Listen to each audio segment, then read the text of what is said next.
চন্দনাইশ উপজেলার ৫ নং বর্মা ইউনিয়নত ব্যাক ওয়ার্ডের ২৭০০ পরিবারের মাঝে সাম্প্রতিক বন্যায় ক্ষতিগ্রস্ত ও বন্যা কবলিত অসহায় পরিবারগুলোর মাঝে ত্রাণ সামগ্রী উপহার হিসেবে বিতরণ করই।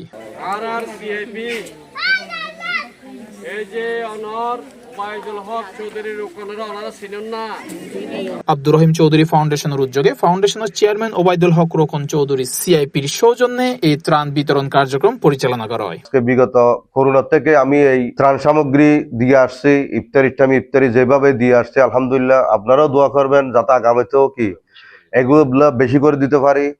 আমি একটা বাজেট করছি এখানে, যদিও এগুলো দিয়ে যদি সম্ভব না হয় আমি আরো লাগলে আরো নিয়ে আসবো ইনশাআল্লাহ। জানা গেই বর্মার পানিত ক্ষতিগ্রস্ত গ্রামীণ জনপদের দুস্থ মাইশুর দুর্গব লাগবে এই মানবিক সহায়তা এনে আগায় এসি আব্দুর রহিম চৌধুরী ফাউন্ডেশন ক্ষতিগ্রস্ত পরিবারগুলোর হাতত নিত্য প্রয়োজনীয় খাদ্য ও ত্রাণ সামগ্রী তুলে দিবের মধ্য দিয়ে এনে তার পাশে দাঁড়ানোর উদ্যোগ লই এই ফাউন্ডেশন। এ সময় উপস্থিত আছেন বিএনপি নেতা M A Hashem Raju, Sirajul Islam Sawdagar, Morshedul Alam Anis member, doctor Mozammel সহ ত্রাণ বিতরণকালে স্থানীয় গণ্যমান্য ব্যক্তিবর্গ ও সামাজিক নেতৃবৃন্দ।